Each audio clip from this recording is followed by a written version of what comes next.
So today I'm going to show you how to make two different types of penannular brooches. Type with this kind of a block end, and a type with this kind of like a scroll end, almost an omega shape. These are very easy to make, and they're a great little project. So I will show you what you need, and we'll get started. So for this project, the tools you'll need: something to cut the wire. I'm just using the snips in my Leatherman.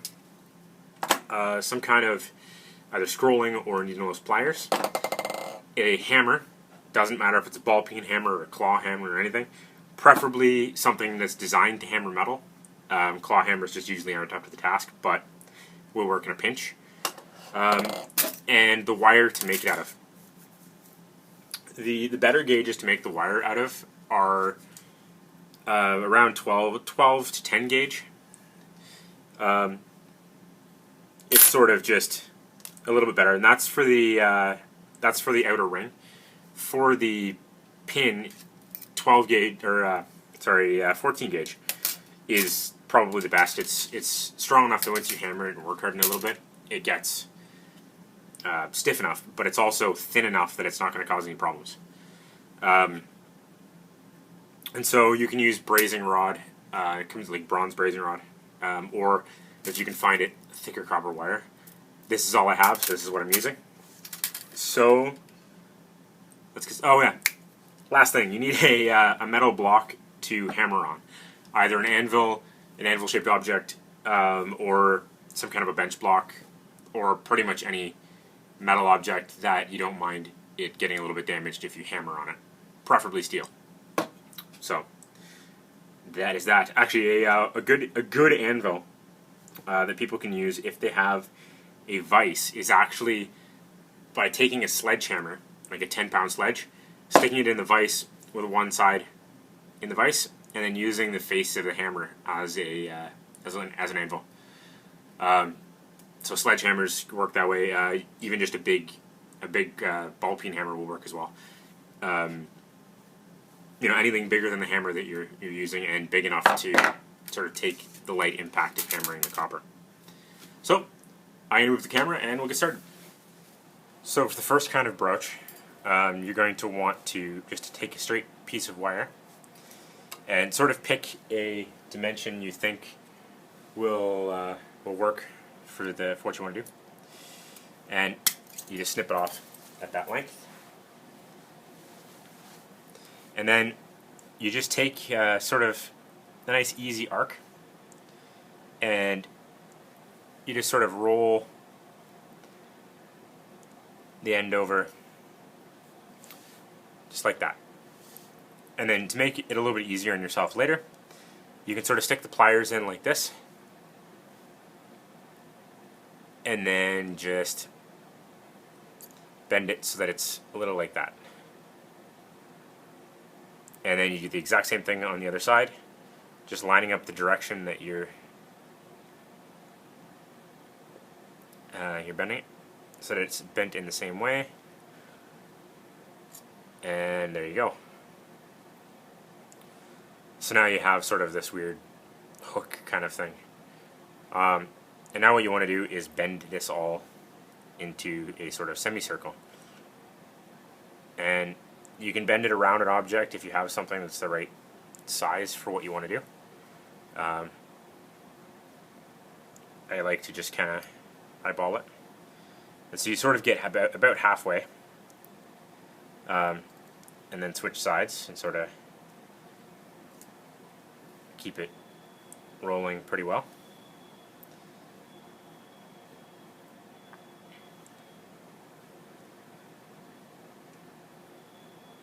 And you can just kind of keep going and going until you get it into a tight enough arc for what you want. And they don't have to be perfectly round. A little bit of variation sort of adds a certain character to it that lets you know that it is indeed handmade. So now you sort of have this sort of, I guess it's like an omega shape, and you take the hammer and you sort of just hold it over the edge of the anvil like this, so that you're not going to hammer onto your fingers, because believe me, that hurts a lot. Your fingertips have a lot of nerve endings in them, and it really sucks when you get hit. And so you just want to just gently. And I find when you're hammering like this, and if you're doing it for a long period of time, you want to hold the hammer a little bit differently than you would to, let's say, hammer in a nail. Because when you're hammering in a nail, you're actually hammering from your shoulder or your elbow, which is a very big strike, and it's a lot of power.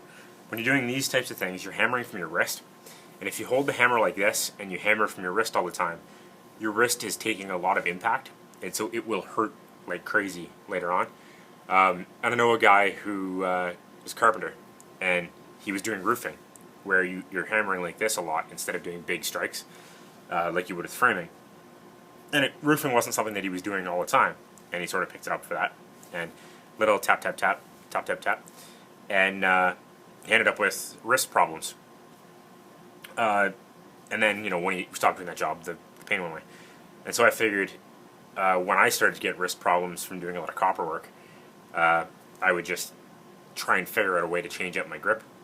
And so I do it like this, which is sort of the way that you would hold the drumsticks to play this kind of style. And it's a lot more ergonomic and saves your wrist a lot of problems, because this is the way your wrist is meant to move, not this way. It's meant to move in that direction, not sideways. So it's just a little bit of extra. So if you're going to be doing this kind of work, remember to always be kind of ergonomic in how you do it. Sort of the difference between hammer grip and handshake grip in swordplay. So you can, as you hammer these, they tend to move a little bit, and so you can tighten them up a little bit with the pliers.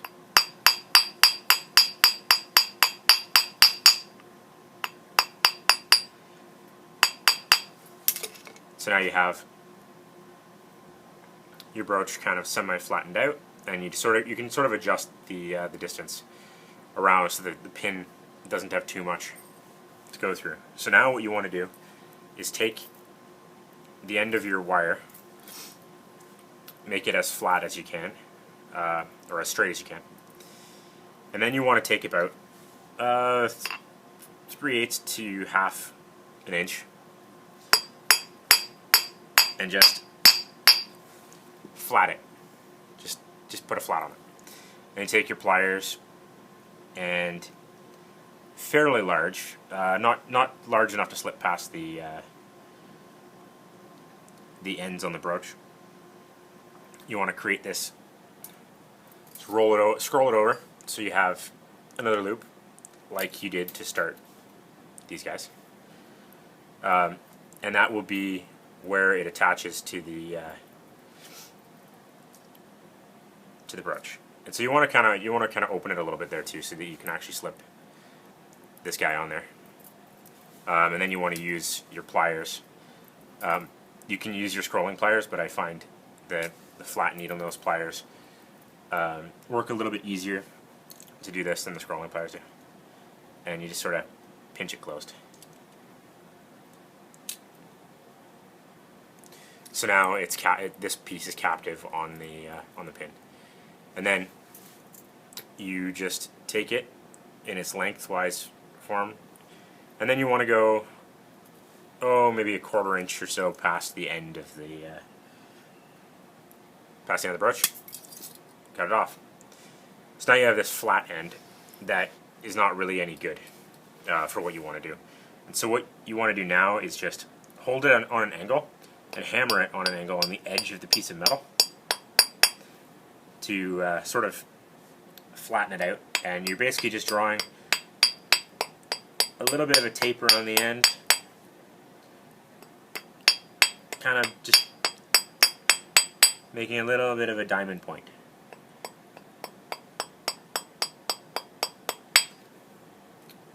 And that is so that it will pierce between the fibers of the cloth.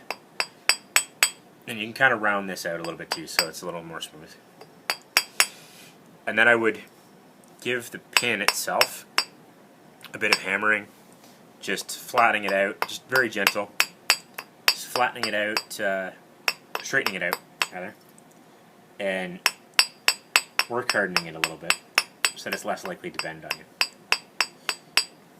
And then now you have this little brooch that takes about 10 minutes to make, and these are good for the cuffs of sleeves or closing gussets, or the plackets rather, on the necklines. So for the second style, you want to take a longer length of wire than you did with the first. Fairly straight. This one's a little wonky, but that's okay. And what you want to do is, with a pair of more flat-jawed pliers, you want to take about maybe 3/16 of an inch of wire and sort of bend it back on itself, so it's sort of like, I guess, a little 7. And then you want to hammer that down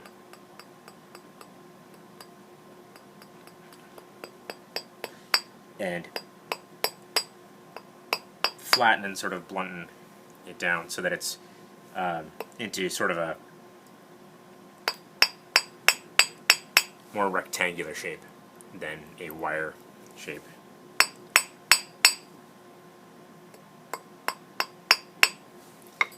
And then you want to take that exact dimension again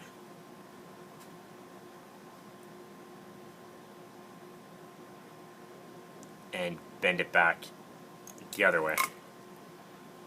So now you have that kind of shape.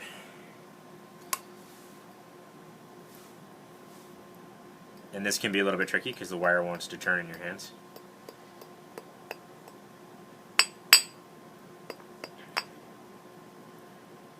And sometimes it's helpful to put the folded side down and hammer on the back of the wire.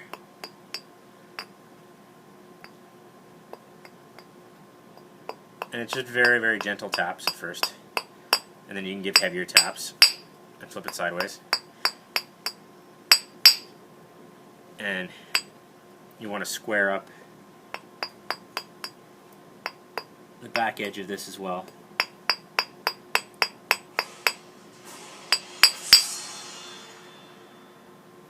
Apparently I leveled up.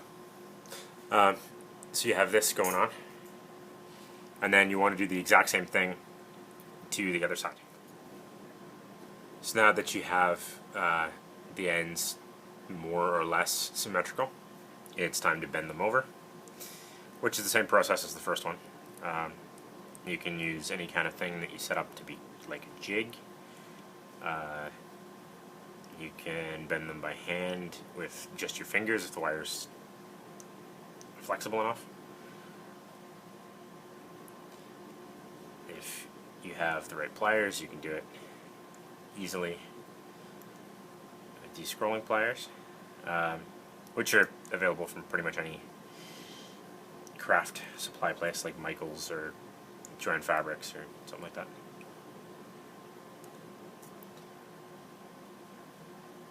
And so it's sort of just playing around with it till you get it how you like it.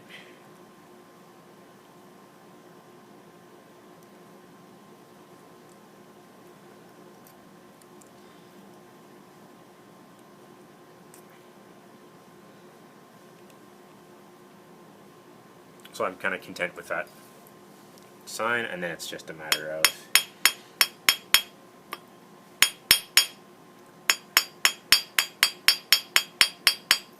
flattening it out.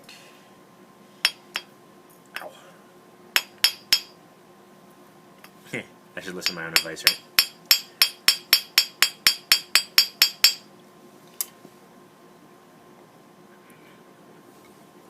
And you can sort of tap it on the ends as well if it's not quite as round as you'd like.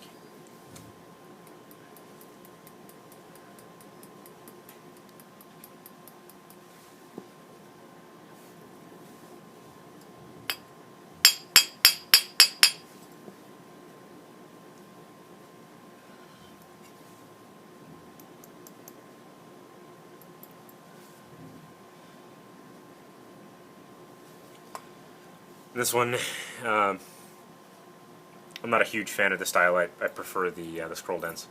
Then attaching the pin is identical. You just take a strip of wire, go about 3/8 to half an inch, flat it, and then this time you're just going to make sure that the bend that you do in it is small enough that it won't slip off the end.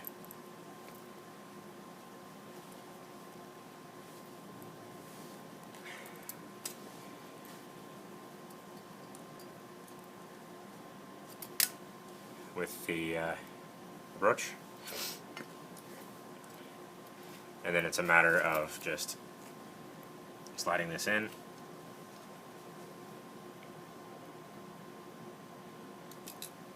crimping it around, maybe putting a little extra bend there,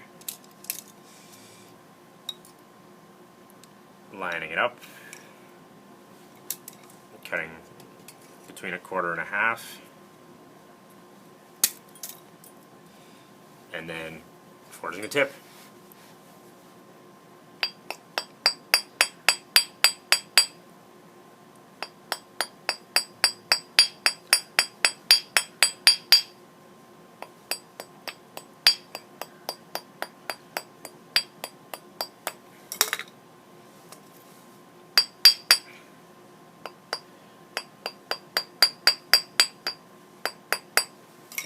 And so that's the 2 brooches, and they both take. So there you go. These took about 10 minutes each to make. It's not a very complicated process. And if you're making them from copper alloy for lower status garb, they're very cheap to make. If you're going to make them for a higher status, you would obviously want to make them out of silver. And they're a very good project for somebody who's learning. It might take a little longer for somebody who's learning learning how to do metalsmithing to make one, but it's a learning process, and there's something that you can make a bunch of with just scrap wire. So it doesn't cost you very much to do, and it is an excellent project for that. It's also a good project to demonstrate, because holding the public's attention for very long, a lot of people like to watch something being made, and they want to see it from beginning to end. And if you can show them something that only takes you 10 minutes, they're going to sit there for 10 minutes. If you're demonstrating a craft and it takes you longer than 10 minutes or so to get through a number of processes, they might lose interest and walk away. This is something that can capture their attention for a while. It's like when I was doing blacksmithing demonstrations. Sometimes I forged leaves, but sometimes leaves can take longer than a certain amount of time. So what I ended up forging a lot of were nails. People will sit there and watch you forge out a nail for however long, but that's something that takes a very little amount of time, and they feel like they've almost accomplished something by sitting there and watching you. If you do something that takes a long time, you explain the processes and stuff, but they might not be as engaged as if it's something they can sort of see and everything. And then if you're selling things, these kind of things are good to sell, because you can probably sell that for about $5 or so, maybe $2. Didn't cost you very much, didn't take you very much time. So if you're just selling it to sort of offset costs a bit, these are great, because people will actually buy something that they watched being made. And little pins like this people love, because they can stick them on their sweater or something, and it's fairly decorative. And it's nice. So as far as for garb goes, these are good for closing those necklines and the hems on, or if you have a split sleeve. And you can scale them up a bit to do cloak pins. This one is from the same gauge of wire, just 3 twists together, and then the pin is a double twist for the flatted end. The pin, I don't think, is really authentic at all. I haven't seen anything even similar to this in any grave finds, but I have seen similar twists on this kind of thing for some brooches. So that is that. So thank you for watching. If you like what you see, don't hesitate to like and subscribe. As always, comments and questions down below. I will be posting the link to my Facebook page in the description. And thank you very much.